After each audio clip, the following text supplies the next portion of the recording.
राधे। आप सभी को नवरात्रि के 5वें दिन की हार्दिक शुभकामनाएं। देवासुर संग्राम के सेनापति भगवान स्कंद यानी भगवान कार्तिकेय जी की माता होने के कारण इन्हें स्कंद माता के नाम से जाना जाता है। ये देवी शक्ति और सुख का एहसास कराती हैं। स्कंद माता सूर्य मंडल की अधिष्ठात्री देवी हैं।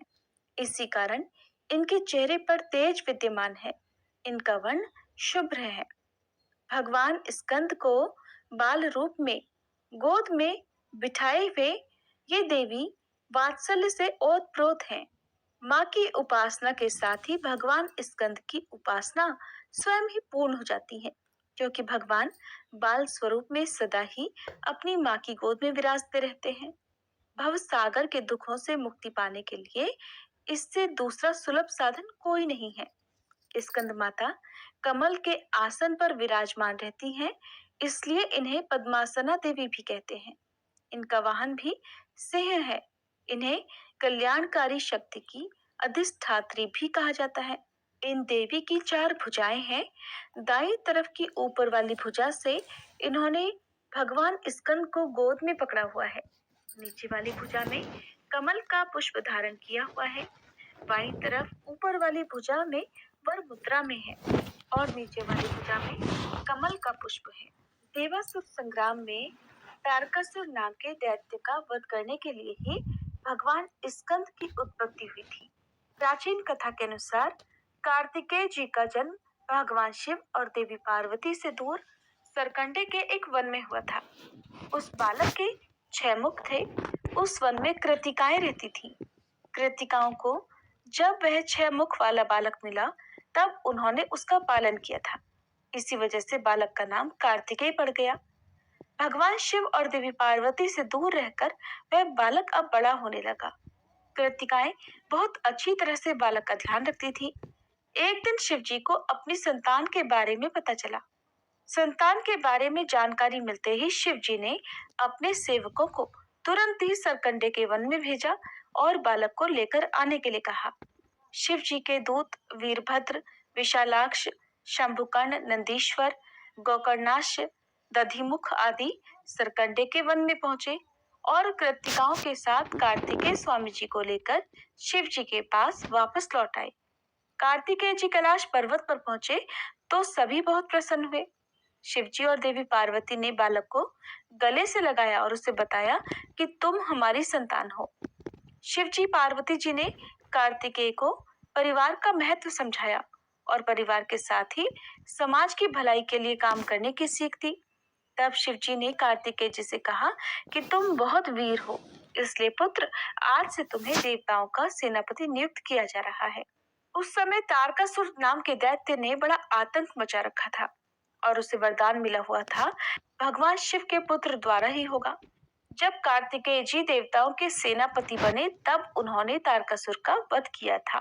माँ भगवती के स्कंद माता स्वरूप की असली पहचान उनके पुत्र स्कंद की वजह से ही है और संतानहीन दंपतियों को खास तौर पर आज के दिन स्कंद माता की पूजा अवश्य करनी चाहिए। स्कंद माता की कृपा से निसंतानों को संतान सुख मिलता है और संतान से जुड़ी समस्याएं भी दूर हो जाती हैं। माँ स्कंद माता का पूजा मंत्र: ओम देवी स्कंद माताये नमः।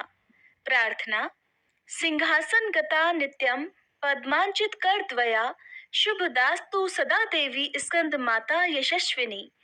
माँ का स्तुति मंत्र: या देवी सर्वभूतेषु माँ स्कंद माता रूपेण संस्थिता नमस्तस्यै नमस्तस्यै नमस्तस्यै नमो नमः। माँ की आरती: ओम जय स्कंद माता मैया, जय स्कंद माता परम सुखदाई मैया, तुमसे सुख आता। ओम जय स्कंद माता शक्ति स्वरूपा माता, मोक्ष भक्त पावे द्वार तिहारे आवे खाली नहीं जावे। ओम जय स्कंद माता।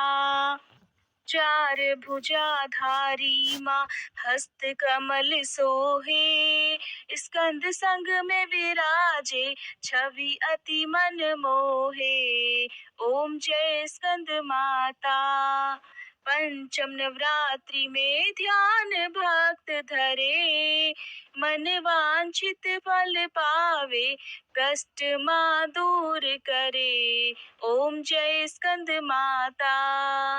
रूप निराला है माँ का, जन गुण गान करे। कर दो कृपा हे मैया, तुम्हारे द्वार खड़े। ओम जय स्कंद माता। विपदा हरती हो मैया, जो मन से ध्यान करे। साधक नित हर्षाए, जय जय माँ की करे। ओम जय स्कंद माता। शिव योगी की शक्ति तुमको ही जग जाने, कार्तिकेय करे वंदन, मैया ये जग माने। ओम जय स्कंद माता। तुम्हारी कृपा से धर्म हर पल ही जीते, तुम्हारी इच्छा से हम सब भक्ति रस पीते। ओम जय स्कंद माता। स्कंद माता की आरती जो मन से गाए, भव बंधन से छूटे, नित सुख वो पाए। ओम जय स्कंद माता।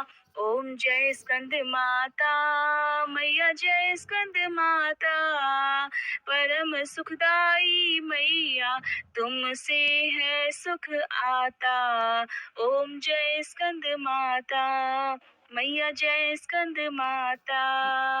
प्रिय भक्तजनों, अब हम सभी मिलकर माता रानी से क्षमा याचना करते हैं, ताकि हमारे द्वारा हुई किसी भी गलती के लिए माता रानी हमें क्षमा कर सके।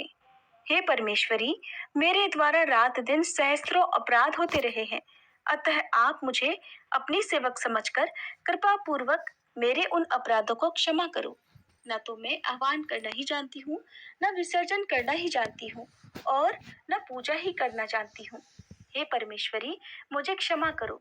हे सुरेश्वरी, मैंने जो मंत्रहीन, क्रियाहीन और भक्तिहीन पूजन किया है, वह सब आपकी दया से पूर्ण हो। सैकड़ों अपराध करके भी भक्त आपकी शरण में आकर केवल जगदम्ब कहकर ही मोक्ष को प्राप्त करते हैं, जिसे ब्रह्मादि देवगण भी पाने में असमर्थ होते हैं। हे जगदम्बिके, मैं अपराधी हूँ, किंतु आपकी शरण में आई हूँ, अतः इस समय मैं दया की पात्र हूँ। आप जैसा चाहो वैसा करो। अज्ञानवश या बुद्धि भ्रम होने के कारण भूल से मैंने जो कुछ भी कम या अधिक कर दिया हो, हे देवी, हे परमेश्वरी, सब अपराध क्षमा करो और प्रसन्न हो। हे जगन्माता, हे कामेश्वरी, सच्चिदानंद स्वरूपिणी परमेश्वरी, आप प्रेम पूर्वक मेरी यह पूजा स्वीकार करो और मुझ पर प्रसन्न हो। आप गुप्त से भी गुप्त वस्तु की रक्षा करने वाली हो। आप मेरे किए हुए इस जप को ग्रहण करके मेरे सभी अपराधों को क्षमा करो। हे देवी, हे महेश्वरी, आपकी कृपा से मुझे सिद्धि की प्राप्ति हो।